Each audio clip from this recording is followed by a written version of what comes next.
नमस्कार। रुद्राष्ट्र विज्ञान में आप लोगों का बहुत बहुत स्वागत, अभिनंदन है। साल 2025, मुझे विश्वास है कि आपके मन में भी होगी उत्सुकता कि 2025 कैसा जाएगा। जिज्ञासा होगी कि 2025 में क्या मुझे वो सारी चीजें मिल सकती हैं जो मेरे मन में अभी तक चल रही थी और मुझे अभी नहीं मिली। बिल्कुल, ये सारे प्लैनेट्स आपस में रोटेट हो रहे हैं, घूम रहे हैं, सूर्य की परिक्रमा कर रहे हैं और इनके घूमने के कारण कोई एक स्थिति बहुत अच्छी बनती तो कोई एक स्थिति बड़ी खराब भी बनती। तो कौन सी स्थितियां अच्छी और कौन सी स्थितियां खराब बन रही हैं 2025 के लिए, तो आज हम बात करेंगे इसी क्रम में कर्क लग्न या कर्क राशि के बारे में। कर्क वाले, चाहे वो कर्क लग्न हो या कर्क राशि हो, कर्क वाले बड़े कोमल स्वभाव के होते हैं। कर्क यानी कि इनके स्वामी ग्रह चंद्रमा तो बहुत सॉफ्ट और बहुत काइंड हार्टेड होते हैं। ये बड़े दयालु होते हैं, अंदर से बड़े कोमल होते हैं। कोई बात चुभ जाती है जल्दी इनके मन से निकलती नहीं है। कल्पनाएं बहुत करते हैं। ये बहुत अच्छे कवि हो सकते हैं क्योंकि इनकी इमेजिनेशन पावर बहुत गजब की होती है। ये बड़े भाग्यशाली होते हैं। साथ ही में अगर ये किसी के लिए बद्दुआ दे दें तो उसको जरूर प्रभावी होती है क्योंकि चंद्रमा से इनका सीधा संबंध होता है और ये बड़े सॉफ्ट होते हैं। इसी कारण नेचर इनकी जल्दी सुनता है दूसरों के लिए। ठीक इसका अपोजिट, अगर ये किसी के लिए कोई प्रार्थना कर लें तो भी नेचर बहुत जल्दी सुनता है। अगर आप कर्क के हैं तो एक प्रयोग करके देखिएगा, कोई ऐसा व्यक्ति जिसको कोई बहुत अधिक गंभीर बीमारी ना हो, आप उसके लिए 41 दिन प्रार्थना करके देखिए, हार्टली करिए, अंदर से, मतलब सच में आप प्रार्थना करके देखिए, उस व्यक्ति के अंदर सुधार आना शुरू हो जाएगा। ये कर्क की पावर है। अब देखिएगा आपके अंदर वो ब्लेस छिपा हुआ है, आपके अंदर वो परमात्मा का आशीर्वाद छिपा है। नेचर ने आपको कर्क इसीलिए दिया है, चाहे लग्न हो चाहे राशि हो, क्योंकि आपके अंदर एक आशीर्वाद छिपा है। अगर आप उस आशीर्वाद का बेनिफिट लेना चाहें तो आप देखिएगा कि मैंने बताया कि किसी बीमार आदमी को आप प्रार्थना कर, उसके हित के लिए प्रार्थना करके देखिए। कोई परेशान आदमी के लिए आप 41 दिन प्रार्थना करके देखिए, वो कुछ नहीं करेगा फिर भी उसके अंदर बदलाव दिखने लगेगा।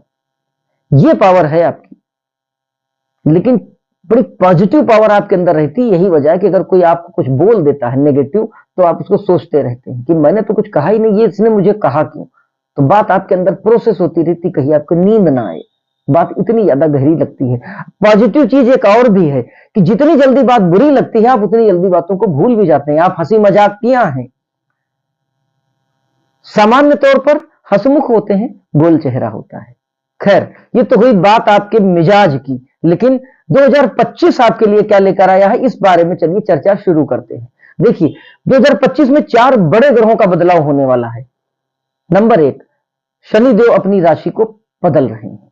नंबर 2, बृहस्पति देव भी अपनी राशि को बदल रहे हैं और राहु और केतु भी अपनी राशियों को बदलेंगे। ये वो 4 ग्रह हैं जो किसी एक राशि में 2.5 साल, 1.5 साल और 1 साल रहते हैं। तो बड़ा लंबा समय होता है, 1 साल, 1.5 साल और 2.5 साल। तो निश्चित तौर पर अगर अच्छा रिजल्ट देंगे तो 1 साल, 1.5 साल, 2.5 साल बड़ा अच्छा रिजल्ट देंगे। लेकिन सोच कर देखिए, अगर बुरा रिजल्ट देने पे आ गए तो यही 1 साल, 1.5 साल और 2.5 साल काटने को नहीं कटेंगे।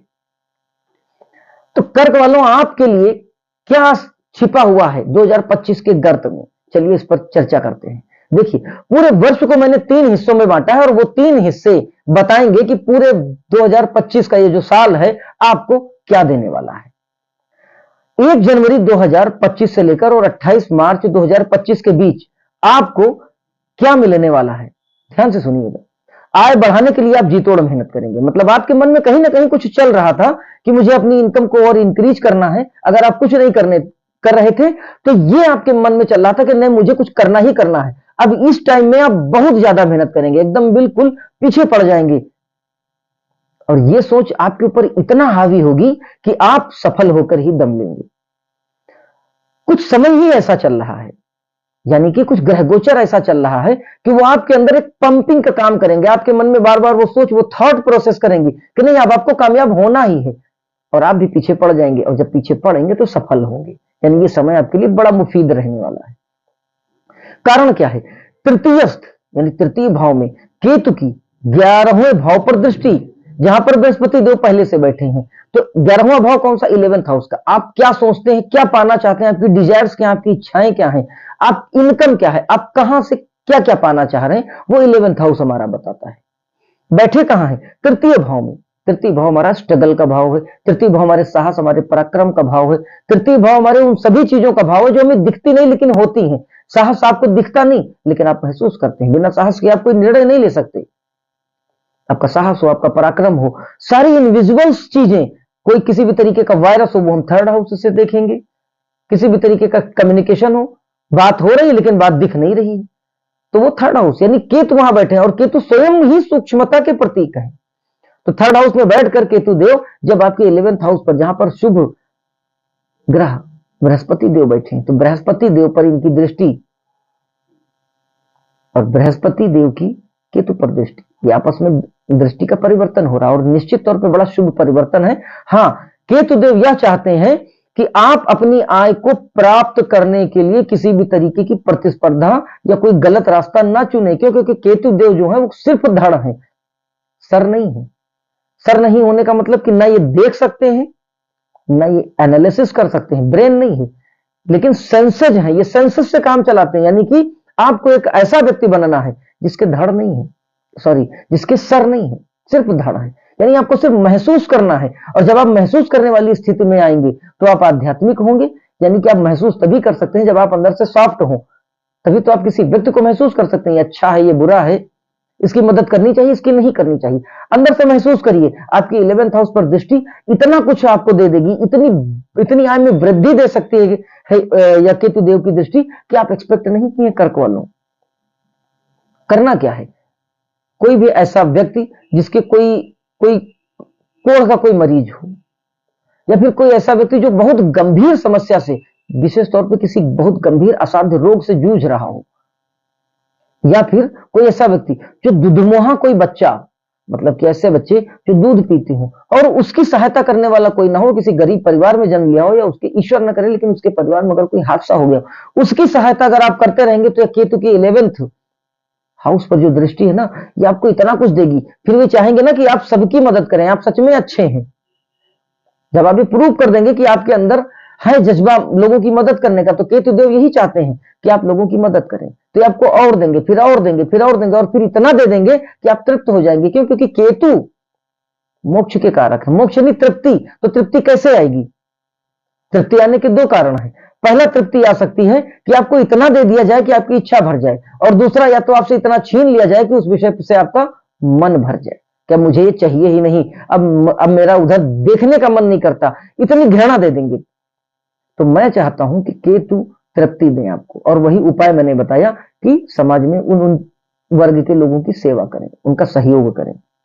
11th हाउस पर दृष्टि है, इनकम हाउस पर दृष्टि है, तो 11th हाउस से तृप्ति देंगे अगर आपने सेवा की तो, वरना इतना तरसा देंगे 11th हाउस, इनकम इतनी खराब कर देंगे कि तब भी आप तृप्त होंगे कि अब मुझे इस सॉरी, कि अब मुझे इस मोह माया में ही नहीं रहना, अब ये पैसा ऐसा सब बेकार की चीज है, मैं अब ईश्वर का भजन करूंगा। तब भी आप आएंगे उसी स्पिरिचुअल मैटर में, लेकिन तब आप भोग करके नहीं आएंगे, तब आप गुस्से में झल्ला के परेशान होकर तब आएंगे। तो डिसाइड आप करेंगे कि इस केतु की एनर्जी को पॉजिटिव कन्वर्ट करना चाहते हैं या नेगेटिव। मैंने दोनों तरीके आपको बता दिए। परिवार के सदस्यों और शुभ चिंतकों से जो झगड़ा अलगाव चल रहा था वो खत्म होने लगेगा।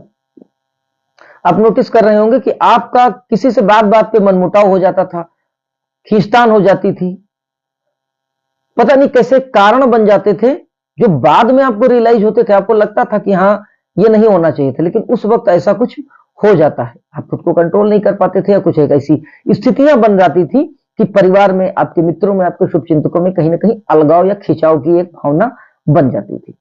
शनि की द्वितीय भाव पर जो दृष्टि पड़ रही है इस कारण से, शनिदेव की द्वितीय भाव पर दृष्टि ये अच्छी भी देगी बुरी भी देगी, डिपेंड आप कि आप कैसा कन्वर्ट करना चाहते हैं। सेकंड हाउस पर सैटर्न की जो दृष्टि है वो बड़ी जिम्मेदार, शनि यानी कर्म, कर्म यानी जिम्मेदारी।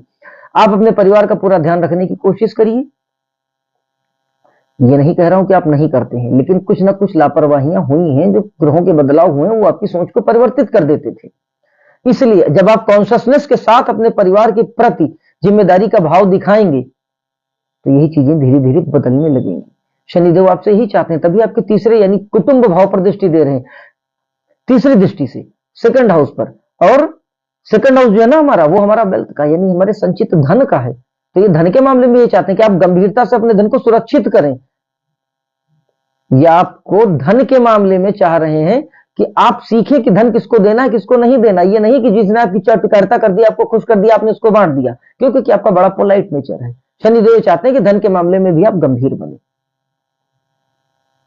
ठीक है, बुद्धि काम नहीं करती थी आपकी, एकाग्रता आपकी भंग थी, आप किसी चीज पे बहुत देर तक फोकस नहीं कर पाते थे, अकेले निर्णय लेने में आपको संकोच महसूस होता था, आप सोचते थे कि मैं अकेले कैसे निर्णय, जब तक आप किसी से कोई सलाह नहीं लेते थे आप निर्णय नहीं ले पाते थे। ये सब शनि के अंतिम अंशों का भोग करने के कारण हो रहा था। शनि जैसे जैसे आगे बढ़ेंगे वैसे वैसे अपनी डिग्रीज को भी तो बढ़ाएंगे, तो जब ये अपने अंतिम अंशों की तरफ बढ़ रहे हैं, इस कारण ये स्थितियों का निर्माण हो रहा है। और कारण क्या है कि अष्टमस्थ शनि की दृष्टि है। तो ये स्थितियां इसलिए निर्मित हो रही हैं, अगर आप शनि देव से संबंधित ग्रहों का वो जो दान वगैरह है, यानी कि जैसे कि काले चना, जैसे कि काला उड़द, सरसों का तेल, और देना किसको है, ऐसा व्यक्ति जो इनको सबको खरीदने की सामर्थ्य भी ना रखता, उसको दीजिए। और उसके बाद फिर आप देखिए चमत्कार, ये एर्थ हाउस के जो शनि है, ये जो अपने अंतिम अंशों का भोग कर रहे हैं ना, ये एर्थ हाउस यानी गुप्त स्थान, यानी जहां कुछ पता ही नहीं है, इनडेफिनिट प्लेस, अनिश्चितता का भाव, वहां से क्या निकलेगा किसी को नहीं पता। वहां बैठे हैं शनिदेव। शनिदेव यानी कर्म के देवता। आप अच्छा कर्म करिए, और मैंने जो बताया इन लोगों को आप दान करके देखिए, 41 दिन के अंदर आप देखिएगा कि किस तरीके से आपके उस एर्थ हाउस से क्या निकाल के दे देंगे, आपको कोई आइडिया नहीं, करके देखिएगा। अनजाना से जो आपको डर हमेशा बना रहता था, वो डर खत्म होगा। कुछ खराब ना हो जाए, कुछ बिगड़ ना जाए, कुछ भी आप शुरू करना चाहते थे, आपको लगता था कहीं कहीं कोई नुकसान ना हो जाए, इस वजह से आप कुछ शुरू नहीं कर पा रहे थे, ये सारे डर आपके खत्म हो जाएंगे। आत्मविश्वास आपका लौटेगा, कॉन्फिडेंस लेवल मजबूत होगा, हाँ मैं कर सकता हूं या मैं कर सकती हूं, ये भाव आपके अंदर निर्मित होने लगेगा। जरा सी बात पर मृत्यु का भी भय समाप्त होगा। कोई भी समस्या, कोई परेशानी ऐसी आती थी जो स्वास्थ्य संबंधित या कुछ भी हो, तो ये लगता था कि कहीं ये कोई बड़ी बीमारी ना बन जाए, कोई बड़ा रूप ना ले दे मेरे जीवन पर, कोई संकट ना खड़ा हो जाए। इस तरीके की जो थॉट थी वो चेंज होने लगेगी। क्यों? क्योंकि शनिदेव अब आगे बढ़ रहे हैं धीरे धीरे, तो ये भाव समाप्त करेंगे। अब बात करते हैं उस दूसरे फेज की, कि साल के उस दूसरे फेज में शनिदेव, बृहस्पति देव वगैरह जो बाकी ग्रहों का जो कॉम्बिनेशन है, ये आपके लिए क्या लेकर आने वाला है। 29 मार्च 2025 से लेकर और 13 मई 2025 ये वो समय होगा जब शनिदेव 29 तारीख को 9th हाउस में यानी मीन राशि में प्रवेश करेंगे।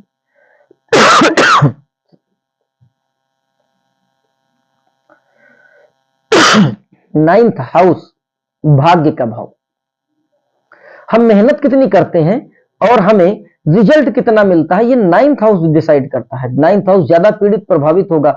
हम बहुत हार्ड वर्क करेंगे, लेकिन हमें जो रिजल्ट मिलेगा वो हमारी मेहनत के अनुरूप नहीं मिलता। बहुत से लोग आपने देखे होंगे जो लोग सच में बड़ी मेहनत करते हैं, पूरी ईमानदारी से कर्म करते हैं, लेकिन उनको रिजल्ट नहीं मिलता। क्यों? क्योंकि उनका 9th हाउस यानी भाग्य का भाव कमजोर है। बहुत से लोग ऐसे आपने देखे होंगे कि मेहनत ज्यादा नहीं करते, या उनको ढंग से काम करना भी नहीं आता, लेकिन उनको रिजल्ट बड़ा अच्छा मिलता है, उनको प्रसिद्धि भी मिलती है, दूसरों के कारण मिल जाती है। खैर, ये है भाग्य का रोल, 9th हाउस का रोल। तो अष्टमेश शनि की इनकम वाले भाव यानी एकादश भाव पर दृष्टि थोड़ी सी मेहनत आपसे ज्यादा कराएगी, लेकिन धन प्राप्ति संबंधी आपकी सारी समस्याएं खत्म होने वाली है। क्यों? क्योंकि वही बात, शनि अष्टमेश 8वें भाव के यानी गुप्त भाव के मालिक है। क्या लेकर बैठे हैं कर्क वालों के लिए, ये केवल शनि देव जानते हैं। लेकिन कैसे फाइंड आउट किया जाए, ये गुत्थी, ये रहस्य कैसे सुलझाया जाए, तो ये गुत्थी इसी तरह सुलझ रही। ध्यान से सुनिएगा। अष्टमेश शनि की एकादश यानी इनकम भाव पर दृष्टि, तो अष्टमेश शनि है यानी कि बहुत सा रहस्य समेटे हुए हैं, और देख कहां रहे हैं, इनकम हाउस यानी 11th हाउस पर, आपकी प्राप्ति वाले भाव पर। आपको क्या पाना है ये वो भाव डिसाइड करता है।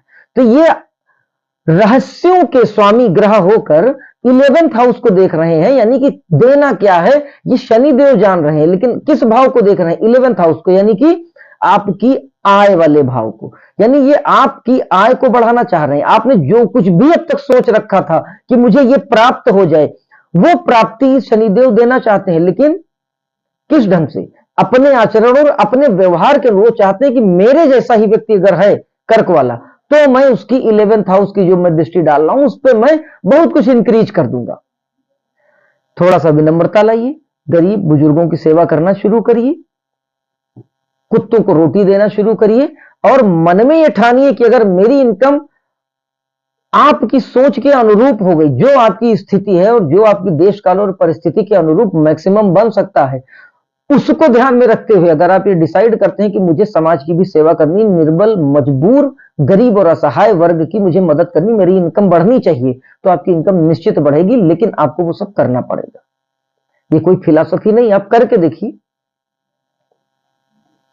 शनिदेव सिर्फ यही चाह रहे हैं, क्योंकि रहस्य के भाव के स्वामी होकर 11th हाउस को देख रहे हैं, यानी वो आपकी आय को अचानक और आकस्मिक रूप से बढ़ाना चाह रहे हैं। आप पे भी डिपेंड करता है कि क्या शनि के उस तत्व के साथ आप स्वयं के स्वभाव को समायोजित कर पाते हैं या नहीं। कर ले गए तो आपको न कोई रत्न पहनने की जरूरत है, ना कोई आपको अनुष्ठान और यज्ञ कराने की जरूरत है। शनिदेव कर्म के देवता हैं और मैंने कर्म से संबंधित सटीक उपाय आपको निःशुल्क बताए हैं। करके देखिए और उसके बाद फिर आप बताइएगा कि 2025 में आपकी इनकम बढ़ी या नहीं बढ़ी। अचानक से कोई बड़ी डील या कोई बड़ा मौका आपको मिलेगा और जो आपको आश्चर्यचकित कर देगा। वही वजह कि अष्टमेश शनि 11th हाउस पर दृष्टि बहुत बड़े मौके आपको देने वाले हैं, लेकिन आप डिसाइड करेंगे वो मौका आप पाना चाहते हैं या नहीं।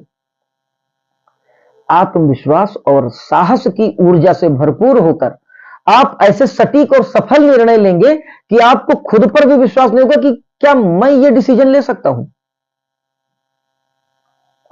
नवमस्थ शनि यानी भाग्य भाव में बैठे हुए शनिदेव की तृतीय भाव पर दृष्टि, ये आपको साहसिक बनाएंगी। ये चाहते हैं कि आपके अंदर का वो जो छिपा हुआ तत्व है तो लॉर्ड 8th हाउस के ही ना, तो अब तृतीय पे दृष्टि डाले। तृतीय क्या है? आपका साहस। शनिदेव आपकी कुंडली में क्या है? अष्टम यानी रहस्य वाले, यानी वो हिस्सा जो नहीं दिखा, तो आप फील करेंगे अपने अंदर के वो गुणों को जो गुण आपको पता ही नहीं थे कि मैं ऐसा भी कर सकता हूं, मेरे अंदर इतनी अच्छी पर्सनालिटी और कैरेक्टर्स भी छिपे हैं और इनको मैं यूटिलाइज कर सकता हूं, मैं अपने अंदर के अंतर गुणों को इतना अधिक निखार और विकसित कर सकता हूं, मैं ऐसा निर्णय ले सकता हूं। ये शनिदेव करेंगे जब 3rd हाउस पर नवम भाव में बैठकर दृष्टि डालेंगे, यानी उसमें भाग्य का समायोजन होगा। 8th हाउस यानी कि रहस्य, इनडिसीजन चीजों का भी समावेश होगा और वो कहां पे जाके विस्फोटित होगी? तृतीय भाव में, आपके साहस, आपके पराक्रम वाले भाव में। लेकिन इसका उल्टा भी होगा, अगर आप शनिदेव के विपरीत आचरण करते हुए कुछ करेंगे तो आपका साहस और कमजोर कर देंगे। आप जब भी प्रयास करेंगे, जब भी कुछ मजबूती लाने की कोशिश करेंगे, आपको और नीचे गिराएंगे। और कैसे नीचे गिराएंगे? आप असफल होंगे, आपका आत्मविश्वास टूट जाएगा, आपका कॉन्फिडेंस लेवल गिर जाएगा, आपका साहस गिरेगा और फिर आप अगला निर्णय जो कि हो सकता है कि आप सही लेना चाह रहे हो, आप नहीं ले पाएंगे। इस तरह से शनिदेव पनिष्ठ भी करेंगे। तो शनिदेव से संबंधित चीजों का दान जरूर करते रहिएगा और वृद्ध जन, गरीब, मजबूर, असहाय, असाध्य, रोगी, इन सबकी सच में मन से मदद करिए। अनाथालय बनवाने के लिए मन में विचार लाइए। नहीं बनवा सकते हैं तो ये लाइए कि मैं किसी एक अनाथ व्यक्ति की मैं मदद करता रहूंगा, ये भाव लाइए। उसके बाद देखिए कि ये चीजें एक्टिवेट हो जाएंगी। यज्ञ, अनुष्ठान, रत्न उतनी जल्दी एक्टिवेट नहीं होंगी जितनी जल्दी जीव के तत्व की सहायता। इससे अच्छा कोई रेमेडी, कोई उपाय ही नहीं है। करके देखिएगा, बताइएगा कि क्या रिजल्ट मिल रहा है। आपके पीठ पीछे षड्यंत्र रचने वाले इतनी परेशानी झेलने लगेंगे कि आपके बारे में सोचना ही भूल जाएंगे, क्योंकि अष्टमेश शनि की 10वीं दृष्टि 6वें भाव पर पड़ेगी, यानी कि शत्रु खत्म। अष्टमेश शनि, फिर वही बात, पता ही नहीं, इनडिसीजन शनिदेव 10वीं दृष्टि 6वें भाव पर डाल रहे हैं। 6वां भाव रोग, ऋण और शत्रुओं का है, यानी पता ही नहीं है कि किस तरीके से पराजित कर देंगे। आप फिर एक तरीके से शॉक्ड होंगे क्योंकि आपका नेचर लड़ाई झगड़े का है नहीं, आपको डर ही नहीं लगता, मतलब आपको बात बात पर डर लगता है, आपको लगता है कि नहीं अरे मैं लड़ूंगा नहीं, ठीक है। लेकिन शनिदेव आए हैं उन लोगों को पनिश्ड करने आपके लिए जो आपको अकारण बिना किसी बात के परेशान करते थे, इधर उधर आपकी बुराई करके चाहते थे कि आपको नीचे गिरा दे, जबकि आपका कोई दोष होता ही नहीं था। तो शनिदेव क्या करेंगे? दशम दृष्टि, कर्म यानी कर्म की दृष्टि, तो उसमें आपका कर्म होगा। और कर्म कौन सा है? आपने जो उनकी बातों को बर्दाश्त किया ऊपर वाले के इच्छा पर छोड़कर, कि परमात्मा पनिश्ड करेगा अगर कोई मेरे साथ गलत कर रहा। मोस्टली आपका नेचर ऐसा होता भी है। तो वो जो आपने परमात्मा के ऊपर छोड़ा था ना, तो ये शनिदेव दंडाधिकारी बनकर, कर्म के ग्रह बनकर छठवें भाव पर अपनी दशम दृष्टि डालेंगे, तो ये परमात्मा का दंड होगा। विशेष तौर पे उन कर्क वाले लोगों के लिए जिन्होंने कोई प्रतिक्रिया ही नहीं दी थी और सच में परमात्मा के ऊपर छोड़ दिया था। ऐसे लोग जो नौकरी पेशा हैं, कर्क वाले लोग, उनको बहुत ज्यादा तरक्की मिलने वाली है। 6th हाउस पर जब इनकी दृष्टि पड़ेगी। लेकिन कर्म और दशम दृष्टि है, दशम दृष्टि कर्म की दृष्टि होती, तो मेहनत से पीछे मत हटिएगा। मैं दावे से कह रहा हूं कि दशम दृष्टि छठवें पे पड़ रही है और कर्क के हैं आप और नौकरी से जुड़े हुए हैं, चाहे प्राइवेट हो चाहे सरकारी हो, ओहदा बढ़ेगा। एकदम से कोई बूम आएगा, लोग जान ही नहीं पाएंगे कि अरे आप इतने टैलेंटेड हैं। ये तो आपकी विद्वता का सम्मान होना चाहिए। बताइएगा कि क्या रिजल्ट रहा। अब बात करते हैं साल के उस तीसरे फेज की, कि उस तीसरे फेज में क्या छिपा हुआ है।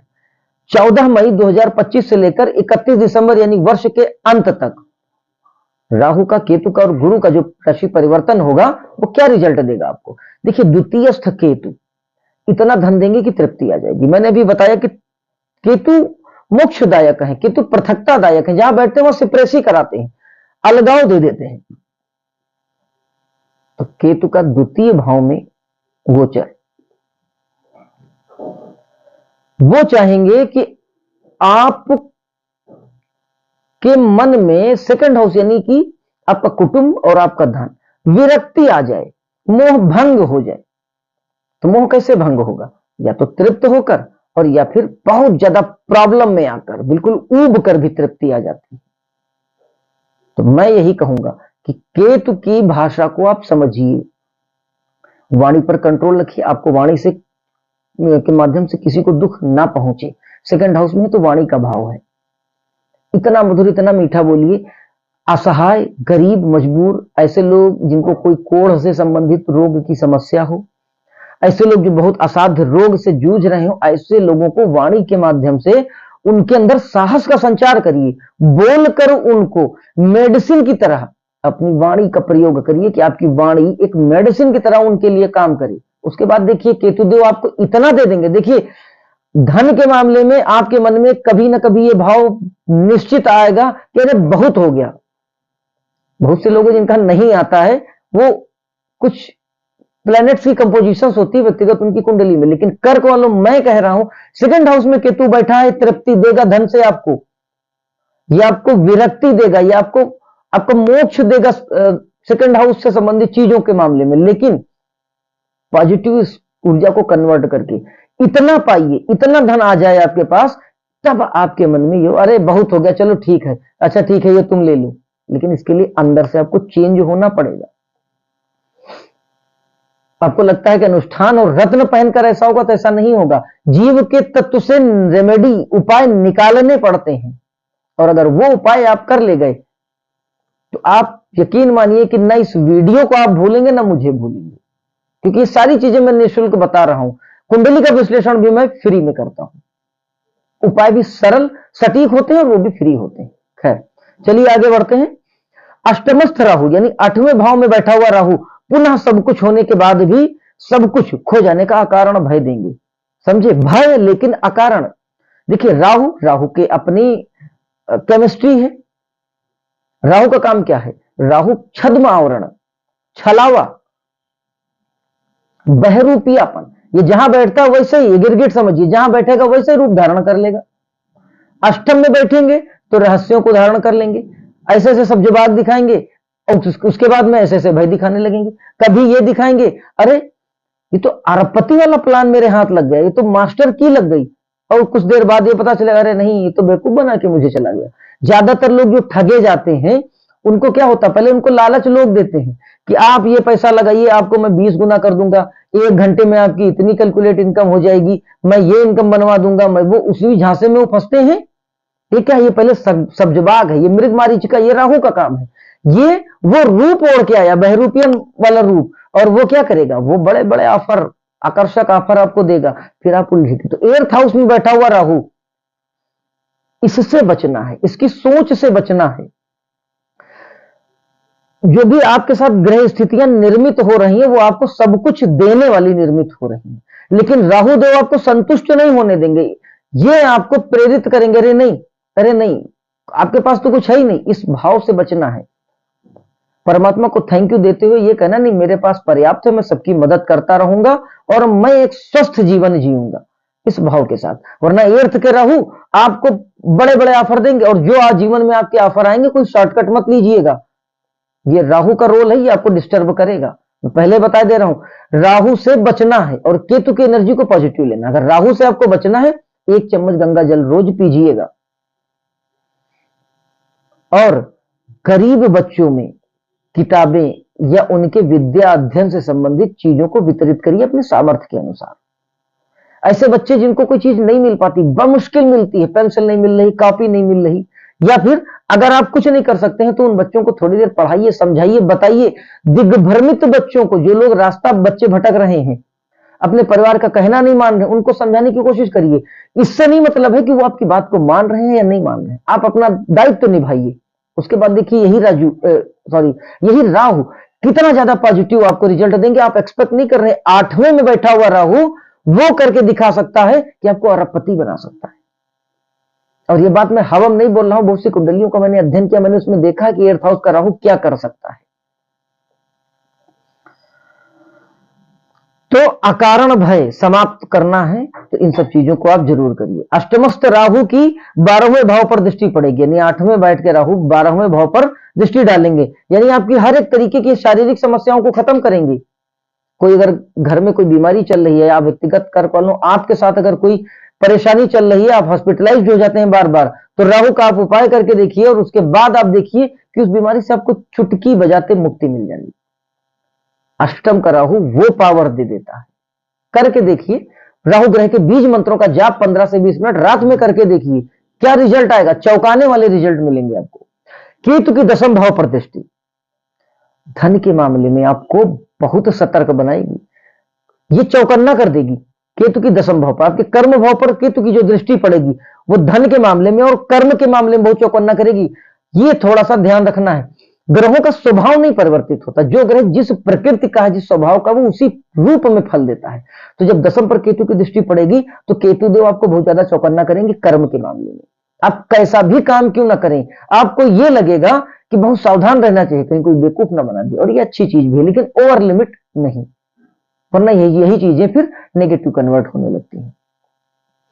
तो केतु के 10वें भाव पर जो दृष्टि पड़ रही है ना, वो धन के मामले में आपको बहुत सतर्क बनाएगी और बड़े कार्य क्षेत्र का निर्माण करेगी।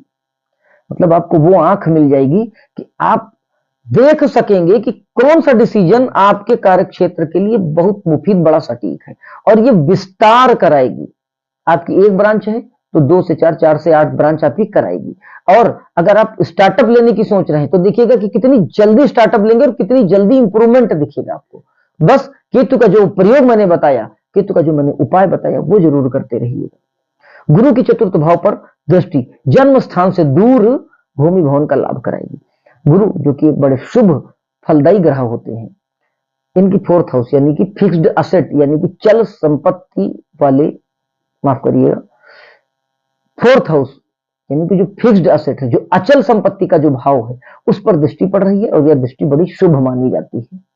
तो बृहस्पति देव की यह दृष्टि है, यह आपको जन्म स्थान से दूर भी फिक्स्ड असेट दिला सकती है। आप ट्राई करके देखिएगा। भूमि, भवन, वाहन, फ्लैट या बंगला, कुछ भी कहिए, फिक्स्ड असेट की जो भी चीजें हैं उससे आपको निश्चित लाभ देंगे। लेकिन बृहस्पति की दृष्टि है, अगर इनका अगर आपको लाभ लेना है तो बृहस्पति वाला गुण धारण करिए, यानी कि अंदर से सद आचरण लाइए। आप जिस किसी भी धर्म के हैं अपने धर्म स्थान पर जाइए, अपने साथ साथ गरीब निर्बल लोगों के लिए प्रे करिए, प्रार्थना करिए, और न केवल प्रार्थना करिए, सहायता करिए, उनकी ब्लेसिंग लीजिए। हो सके तो आप अपनी जेब में पीले रंग का रुमाल रखकर देखिए, अपने घर के मुख्य दरवाजे पर गोल्डन कलर की वो जो विंड चाइम्स आती हैं, जो घंटियां आती हैं बजने वाली, वो टांग कर देखिए। ब्लेसिंग गुरु की मिलने लगेगी, गुरु की कृपा मिलने लगेगी। फोर्थ हाउस हाईली एक्टिवेट हो जाएगा। अगर आप बहुत दिनों से सोच रहे हैं ना, आपके पास अपना मकान नहीं है या आप गाड़ी खरीदने की सोच रहे हैं, आपके पास पैसा नहीं है, कुछ और कारण बन जाते हैं, तो देखिए आप ये उपाय करके देखिए, इन सभी मामलों में आपको राहत मिलने लगेगी और ये सभी की सभी चीजें आपके कदमों में पड़ी होंगी। मैं कोई अतिशयोक्ति नहीं बोल रहा हूं और ना किसी बात को बढ़ा चढ़ाकर बोल रहा हूं। इन उपायों पर मुझे इतना विश्वास है कि अगर ये उपाय आप करते हैं तो 100% लाभ होगा। गुरु की अष्टम भाव पर भी दृष्टि पड़ रही है, तो गुरु की अष्टम भाव पर दृष्टि लोगों की पहचान करना आपको सिखाएगी। कौन घर का भेदिया है और कौन आपका मित्र है, ये पहचान सिखाएगी। एर्थ हाउस फिर से वही रहस्यमयी भाव, इनडिफिनिट, इनडिसीजन वाला भाव, जहां पर कुछ पता ही नहीं क्या हो सकता, वहां पर शुभ बृहस्पति देव की दृष्टि पड़ेगी। तो वहां से वो जो निकालेंगे, क्या निकालेंगे? शुभता। तो अगर आप बृहस्पति से संबंधित लोगों की सेवा करते हैं, एर्थ हाउस से जो शुभता निकलेगी, वहां से आप ये जज करने में आपको एक अंतर ज्ञान प्राप्त होगा। गुरु अंतर ज्ञान के ग्रह हैं, आपको वो अंतर ज्ञान ऐसा दे देंगे कि आप जज करने लगेंगे कि कौन अच्छा कौन बुरा, क्योंकि आपकी एक प्रॉब्लम है, जो आपके साथ बहुत अच्छा बर्ताव करता है, आप उस पर आंख बंद करके भरोसा कर लेते हैं, भले वो कैसा ही क्यों ना हो, बाद में वही आपको धोखा देता है और आप फिर खुद को कोसते हैं। तो बृहस्पति वाला उपाय आपके लिए बहुत जरूरी है। अष्टम पर दृष्टि डालेंगे, आपको बताएंगे कि कौन सा व्यक्ति कैसा है, किस व्यक्ति के साथ कैसा व्यवहार रखना चाहिए और कौन से व्यक्ति के साथ आपको बहुत ज्यादा लगाव रखना चाहिए। यही सब चीजें तो हैं जो एक व्यक्ति को सफल बनाती हैं। तो आपको सफल बनाने के लिए सारे ग्रह एक साथ तैयार बैठे हैं। डिपेंड इस बात पर करता है कि आप कितना तैयार बैठे हैं। अगर आप तैयार हैं तो जो भी उपाय मैंने बताया, यकीन मानिए मैंने आपको कोई टोना टोटका, कोई जादुई ताबीज, हवन, अनुष्ठान, बड़े बड़े रत्न और महंगे महंगे नग नहीं बताए हैं। इसका ये मतलब नहीं कि ये प्रयोग कारगर नहीं है। ये वीडियो तो विशेष तौर पर उन लोगों के लिए है जो लोग इन सब चीजों को खरीदने में सक्षम ही नहीं और कर के हैं। इस उपाय को करके देखिएगा, इन सब चीजों को भूल जाएंगे और आप सच में विश्वास करेंगे कि एस्ट्रोलॉजी में सच में पावर है। ये कर्क वालों के लिए मैं कह रहा हूं। खैर, जो जो टॉपिक मैं कवर कर सकता था आपके लिए, वो मैंने वीडियो में जाहिर कर दिया है। अगर आपको लगता है कि कोई टॉपिक छूट गया तो आप मुझे इन्फॉर्म कर सकते हैं। एक निवेदन आपसे है, अगर कार्यक्रम पसंद आता है तो कार्यक्रम को पसंद करें, यानी कि लाइक करें, हमारे चैनल को सब्सक्राइब करें और बेल आइकन को प्लीज प्रेस कर दें। हम कुंडली का निःशुल्क विश्लेषण करते हैं और छोटे छोटे सरल और सटीक निःशुल्क उपाय भी बताते हैं। इसलिए जरूरतमंद लोगों तक हमारी वीडियोस को जरूर शेयर करें और ऐसा करके धर्म, आध्यात्म, ज्योतिष और सनातन की सेवा में हमारा सहयोग करें।